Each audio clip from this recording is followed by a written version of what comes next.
आप कहते हो कि मंदिर से जाते समय नंदी के कानों में, बहुत सुंदर प्रश्न है आपके, बहुत भाव से और आनंद से आपने करा, और जनमानस के कल्याण के प्रश्न है ये, केवल आपके लिए नहीं है, ये सबके लिए इतने जोरदार प्रश्न है।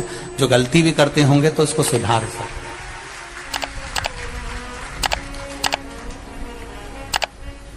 आपने कहा कि नंदी के कानों में कहना चाहिए, लोग हंसते हैं, कहते हैं बताओ वो नंदी के कानों में भगवान को कहना चाहिए।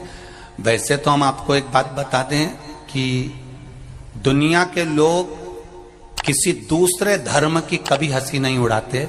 दुनिया के लोगों को दूसरे का धर्म अच्छा लगता है। दुनिया के लोग सबसे ज्यादा हंसी उड़ाते हैं तो हमारे सनातन धर्म की ही उड़ाते हैं, और जी खुद उड़ाते हैं, दूसरा उड़ाने वाला नहीं होता। दूर के ढोल हमें समझ में आते हैं, उसका धर्म हमें समझ में आ गया, उनका क्या है, ऐसा है, आओ कुछ नहीं, उनके धर्म में ऐसा है, कितना आनंद हमें दूसरे के धर्म में लग रहा है, और हमारा सनातन धर्म हमको बुरा लगता है। हमारे सनातन धर्म हमें बुरा लगने लगा। अरे भाई, लोग कहते हैं कि नंदी के कान में कहते हो, ये कोई हमारे पुराणों में या शास्त्रों में लिखा है? भगवती बहन साहू, आपको धन्यवाद देना चाहूंगा और एक बात कहना चाहूंगा, जितनी भी शिव महापुराण के अंतर्गत चाहे उपाय जो बताए जाते हैं कि बेलपत्री ऐसे चढ़ाना, काली मिर्च ऐसे चढ़ाना, चावल ऐसे चढ़ाना, धतूरा का क्या महत्व है, शमी के पत्ते का क्या महत्व है, बेलपत्री के पत्ते का क्या महत्व है, ये जितनी भी बातें बताई जाती हैं ये सब पुराण के अंतर्गत से बताई जाती है। अब दुनिया के लोग इसको चाहे टोटका कह दें, चाहे दुनिया के लोग इसे टोना कह दें, पर पुराण से हटकर कुछ नहीं। और आप लोगों को अगर बोला है कि नंदी के कान में कहकर भगवान शंकर के मन में बात पहुंचे, तो ये क्यों कहा, तो ये भी हमारी शिव महापुराण में लिखा है, जलंधर के चरित्र में। कोई आपसे कहे कि नंदी के कान में बोलने से क्या होता है, ये जलंधर का चरित्र कह रहा है। मां पार्वती जी का हस्त कमल पकड़कर जलंधर लेकर जाने लगा।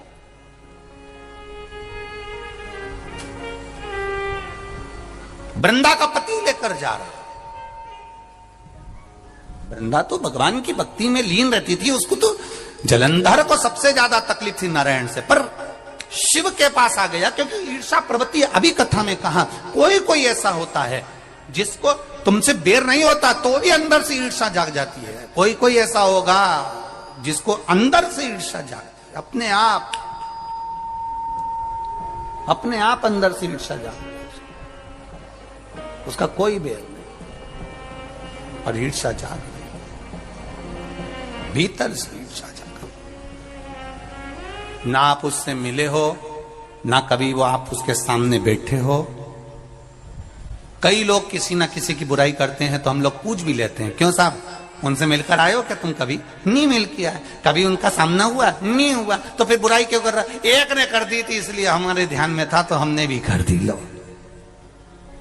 वो कुआं में डूब के मरेगा तो तू भी मरेगा का? नहीं। नंदी सामने बैठा है, गणेश जी को मालूम पड़ गया, कार्तिकेय को मालूम पड़ गया, मां पार्वती जी का हस्त कमल जलंधर ने पकड़ लिया और लेकर चला। मालूम पड़ गया, तब नहीं रहा गया। गणेश जी को क्रोध आ गया और गणेश जी महाराज आए, शिव जी को जगाने लगे, पिताजी पिताजी पिताजी कर कर जगाया, उठो पिताजी, पिताजी उठिए, पिताजी जागिए, पिता को जगा रहे हैं। भगवान शंकर नहीं उठे, तप में लीन थे। क्या करें हम? जलंधर के पास में इतना बल है, इतना बल है, और पिता की आज्ञा नहीं होगी तो हम कैसे मार देंगे इसको? मारने को तो हम मार दें। मां ने आज्ञा करी थी कि जलंधर उसको तारकासुर को मार दो, तो कार्तिकेय ने तारकासुर को मार दिया। शिव जी की आज्ञा नहीं तो हम इसको कैसे मारें, क्या करें?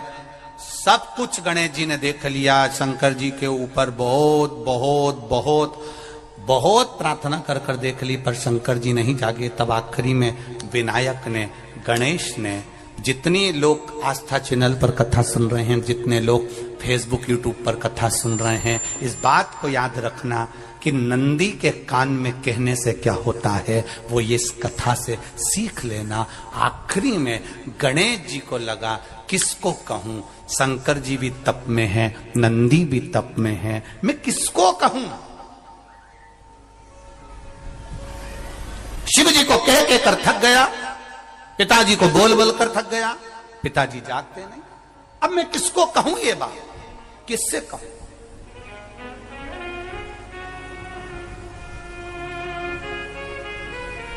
विनायक गए सीधे अब नंदी के पास में। नंदी भी तप में लीन थे, शंकर जी की ओर मुख था, शंकर जी की ओर मुख था। गए और जाकर तुरंत विनायक ने नंदी के कानों में जाकर कहा, नंदीश्वर, मैया का हाथ पकड़कर जलंधर लेकर जा रहा है, पिताजी तप में लीन है, कृपा करिए ना। बस केवल नंदी के कान में कहा, गणेश जी दूर हट गए। नंदी के कान में कहा, शंकर जी के नेत्र खुल गए, शिव जी के नेत्र खुले। ध्यान देना जरा, इस शिव महापुराण की, आशुतोष शिव महापुराण की कथा, जो कथा यहां कही जा रही है, यह कथा पहले के चरित्रों में सुनने को नहीं मिली होगी। जरा ध्यान देना इस संवाद पर, जितने लोग आस्था चैनल पर, जितने फेसबुक यूट्यूब पर सुन रहे हैं। सनातन धर्म की हंसी उड़ाने वाले कह देते हैं नंदी के कान में कहने से क्या होता है, नंदी के सामने जाकर बोलने से क्या होता है, नंदी के पास बैठकर बोलने से क्या होता है, नंदी के पास बैठकर शंकर जी का मात्र दीदार करने से क्या होता है, दर्शन करने से क्या होता है। वो अच्छे से समझ लेना, जो लोग सनातन धर्म पर उंगलियां उठाते हैं, वो अच्छे से समझ लें इस बात को।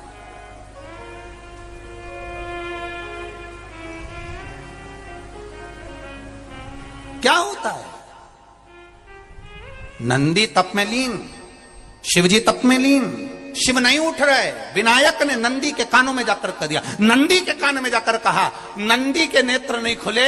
नेत्र किसके खुले? जम के बोलो, महादेव के खुले, शिव जी के खुले। ये मन का तार। नंदी शंकर की आराधना कर रहे थे, शिव अपनी भक्ति में डूबे थे। यहां कहा, यहां पहुंचा, जो दिल में था उस तक बात पहुंच गई। नंदी के दिल में शिव थे, तुम कहे, नंदी ने शंकर तक बात पहुंचा दी। वो सूत्र जो बंधा था दिल से दिल तक का, वो पहुंच गया।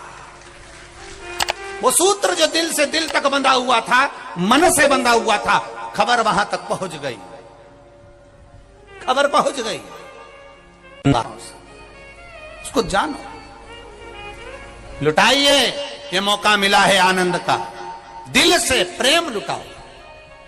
नंदी से कहा, नंदी ने देवादिदेव महादेव से नहीं कहा, केवल नंदी आंख बंद कर कर बैठे थे। कहते से ही भगवान गणेश के शब्द शिव जी तक पहुंच गए, शिव जी के नेत्र खुल गए और उन्होंने जलंधर के पास पहुंचकर पार्वती जी का हस्त कमल छुड़वाया। जरा विचार करिएगा, आप नंदी से कहते हो मेरे महादेव तक बात पहुंच जाती है।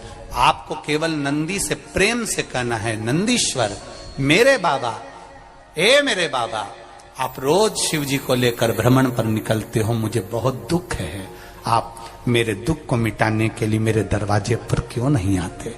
नंदीश्वर से कहा, शिव जी तक बात पहुंच जाएगी, शंकर के नेत्र आपके लिए खुल जाएंगे और महादेव आपके यहां खड़ा मिलेगा, मेरा महादेव आपके पास में खड़ा मिलेगा। आशुतोष शिव महापुराण की कथा कहती है, लोग कहते हैं नंदी को कहने से क्या होता है, ये शिव तत्व की कथा आशुतोष शिव महापुराण कह रही है। कहा वहां तक पहुंचा, दिल से दिल का कंठ। जो भगवान नंदी के कानों में कुछ कहकर आते हैं, बोले हो कभी? सीधे बोल देते हो क्या जाकर? नंदी के कानों में कहने का भी एक तरीका है। आप लोगों को मालूम होगा वो तरीका? नहीं मालूम? बेलपत्री की जो डंडी रहती है ना, बीच का जो भाग है, ध्यान दिए ना जरा सा, ये बीच की जो डंडी है, फिर से देखिए, बेलपत्री के 2 पत्ते और उसके पास में जो बीच की जो डंडी का भाग है, दिख रहा है आप लोगों को?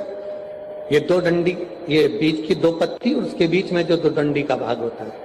जब हम देवाधिदेव महादेव से कोई बात कहने वाले होते हैं ना कि बाबा बहुत दुखी हूं, बाबा बहुत तकलीफ चल रही है, बाबा मैंने एक कंपटीशन एग्जाम में परीक्षा दी है, बाबा मेरे जीवन में ये तकलीफ हो रही है, बाबा, तब इस बेलपत्री की जो ये डंडी होती है, इस उंगली से, इस अंगुष्ठ से इस डंडी को पकड़ा जाता है और बाबा के कर्ण में कहने से पहले ये हाथ को नंदी के ऊपर रखकर फिर हम बाबा के नंदी के कानों में कहते हैं और चलते समय इस बेलपत्र को अशोक सुंदरी की जगह पर चढ़ाकर वापिस सजाते हैं। देव अधिदेव महादेव को पार्वती की बात मानना ही पड़ती है और वो कहना ही। ये बेलपत्र की महत्व है। ये जितना फल एक बेलपत्र की पत्ती में, उतना की उतना फल। हम आपसे फिर कहेंगे, कभी मौका मिल जाए जिंदगी में, कभी तुम्हारे जीवन में अगर मौका मिले और कहीं बेलपत्री का वृक्ष मिल जाए जिसकी छांव तुम्हारे ऊपर पड़ रही हो, तुम्हारे ऊपर अगर बेलपत्री की छांव पड़ रही हो, उसके नीचे बैठकर कभी मौका मिले, एक बेलपत्री का पत्ता मात्र रखकर आप शिव जी का नाम लेकर जल भी अगर समर्पित कर रहे हो ना, तो वो 12 ज्योतिर्लिंग को जल चढ़ाने के बराबर फल प्रदान कर। एक बेलपत्री का पत्ता, एक बेलपत्री का वृक्ष, एक बेलपत्री के वृक्ष की छांव हमारे जीवन को कृतार्थ कर देती है, धन्य कर देती है, कृतार्थ। कभी भी शंकर के मंदिर में जाओ, शिव जी का पूजन कर कर जब वापिस आओ, तो शंकर भगवान के मंदिर में जो बाहर नंदी बैठता है, उसके कानों में ओम नमः शिवाय बोलकर अपने मन की कामना उसके कानों में बोलकर आप आ जाइए, आपकी कामना 3 महीने में पूरी हो जाती है। नंदी के ईश्वर भगवान का स्मरण करिए। अगर 7 बेलपत्र आप शंकर को समर्पित करते हो तो 1 बेलपत्र नंदी भगवान पर भी अवश्य समर्पित करो। नंदीश्वर भगवान शिव को समर्पित, 1 बेलपत्र नंदीकेश्वर की ओर चढ़े। और बहुत ध्यान दीजिए महाराज, अगर कोई काम अटक रहा है, नहीं हो रहा, बहुत प्रयास करा, तो भगवान शंकर के मंदिर में 5 बेलपत्र चढ़ाइए। और शंकर भगवान की जो छोटी लड़की है अशोक सुंदरी, आपको बताया था ना अशोक सुंदरी का स्थान, भगवान शंकर की 6 लड़कियां हैं, उसमें से सबसे छोटी लड़की अशोक सुंदरी की जगह पर 1 बेलपत्र चढ़ाइए। फिर 1 बेलपत्र नंदीकेश्वर पर चढ़ाइए और नंदीकेश्वर पर चढ़ाने के बाद भगवान शंकर के मंदिर के बाहर चौखट पर दिया लगा दीजिए साइड में, और फिर अपने घर पर आ जाइए, आपका कार्य सफल होना प्रारंभ हो जाए। नंदीकेश्वर भगवान नंदीकेश्वर का स्मरण कर लेने पर जीव आनंद सुख की अनुभूति करता है, आनंद सुख को पाता। भगवान नंदीकेश्वर का पूरी दुनिया में केवल एक केदारनाथ ही एक ऐसा है जहां पर ओम कुंड विराजमान है। कौन सा कुंड है वहां पर? ओम कुंड। जो बच्चा हकलाता है, तोतला बोलता है या गूंगा होता है, जिसकी वाणी